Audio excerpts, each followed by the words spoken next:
Yo, ladies and gentlemen, welcome to another In the OT podcast for BetHubb Sports Blog.com. Today we are going to be breaking down the Western Conference Finals for the 2012 playoffs of the NBA as we have the San Antonio Spurs taking on the Oklahoma City Thunder.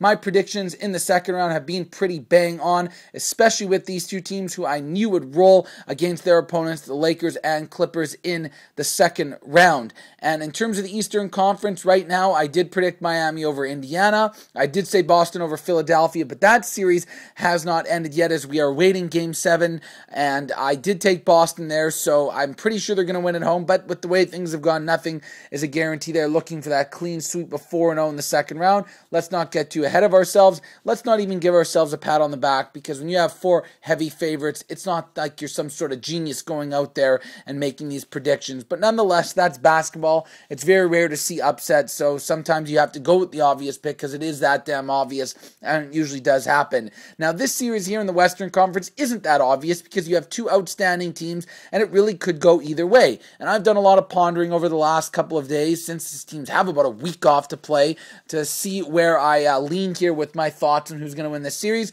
And ultimately, I've decided that I believe the San Antonio Spurs will win this series. And there are a number of reasons that I believe that is the case. And we can start off with the number one reason, in my opinion, and that is going to be the Spurs' ability to somewhat limit Russell Westbrook, who's run absolutely wild over the point guards he's had to face the previous series. First off with an old Jason Kidd, and then secondly against Ramon Sessions, who clearly is not in his league. And now he's going to be going up against someone like Tony Parker, who's much quicker, better defensively, and is, in my opinion, one of the more underrated point guards in the league. Doesn't really get talked about as being one of those top-end guys like you hear it with Westbrook and Darren Williams and Chris Paul. He's sort of shuffled off to the side due to the fact that San Antonio is so deep and they don't have that bona fide number one sort of superstar player on their team. But when it comes to him rising to the occasion, he absolutely thrives in playoff performance. Just go look back at all those years they won the championships. If you look at his point per game average, it was way higher in the playoffs. And even going up against San Antonio or against Oklahoma earlier this year, he had a game where he had over 40 points. So this guy really likes to step up. They had a good experience going up against Chris Paul last series. Look how he completely shut him down and made it next to impossible for the Clippers to score. It was his individual defense along with the great overall team defense. So that experience right there will help them out quite a lot here when it comes to putting some pressure on Westbrook, maybe force him into taking some bad shots, some turnovers, get him off his game a little bit, because he is the engine that sort of fuels that offense since the ball is in his hands every possession, even though you want to get it into Durant's hands since he is the best player on that team. And we all know Durant's a beast. You can't stop him. You can only hope to contain him, as our boy Stu Lantz said in NBA Courtside 98 on Nintendo 64 back in the day. But if Westbrook can't get him the ball and with wide open looks, then it's going to be a lot harder.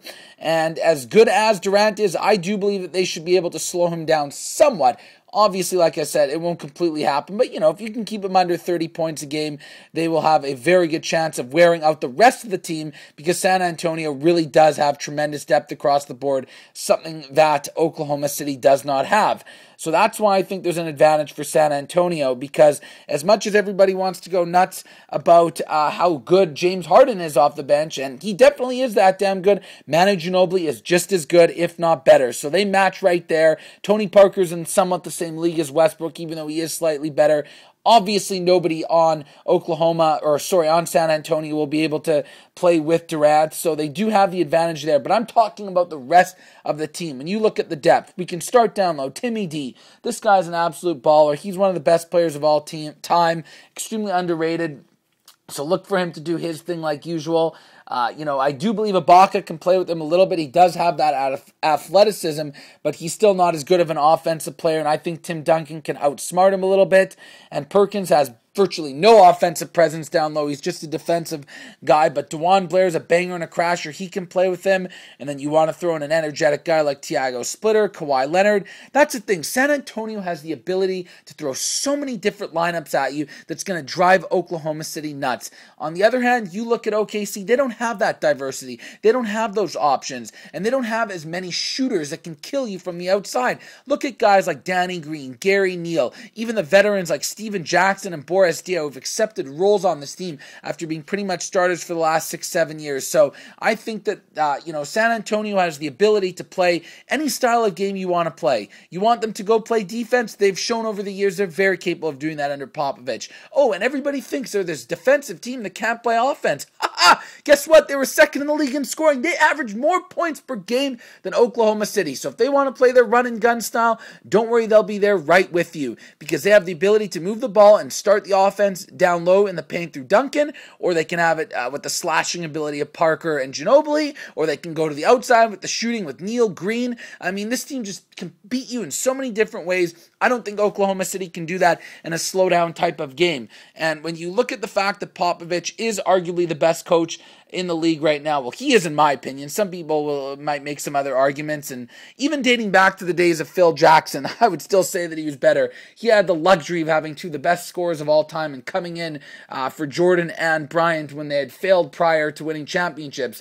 Not Popovich. He's retooled on the fly. When Robinson got injured and they drafted Duncan, they were immediately good. When Robinson retired after that, they got some other guys. Now Tim Duncan's just an option on the team. It's not run through him. He's done a terrific job with drafting. This guy will outcoach Scott Brooks without a shadow of a doubt. And this team has home floor advantage. They've played better basketball going into the playoffs and in the playoffs, despite the fact that Oklahoma City is 8-1.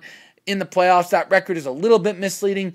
Look at some of those games against Dallas. They should have lost at least one of the first two games, if not both, on their home court. Against the Lakers, they easily could have lost Game 4 or Game 2 in that series there. Those teams weren't able to close it out, something I don't see San Antonio having an issue with should they be in the same position, which I believe is going to be the case. And the fact that this team has won 18 games in a row, it hasn't even been close. They've just been pumping teams. They've been improving as the season has gone on. Where I think Oklahoma City may have peaked a little bit earlier in the regular season, did not play their best basketball down the stretch, and sort of got away with a couple games in the playoffs. So, and even going back to the regular season, San Antonio was 2-1 against them, so they have already proven that they can beat this team and outsmart them and just find a way to slow down those big three. Because let me tell you, if any one of those three guys on Oklahoma City is not having a great game, they don't have other guys that can necessarily step up and fill the void. It doesn't matter. You could have 2-3 guys on San Antonio shooting bricks all day. They have 8 other options. They have a starting lineup that comes off the bench. That's how deep this team is. So now you guys know why I like the Spurs. In terms of the games, I think it's going to be a little bit back and forth. I don't really ever see them trailing in the series. Maybe in Game 1 they lose earlier because, Oklahoma City might come out guns a-blazing and the coaching ability of Popovich would take over later as the series goes on with adjustments. But I'll say they do win this series in 6 games.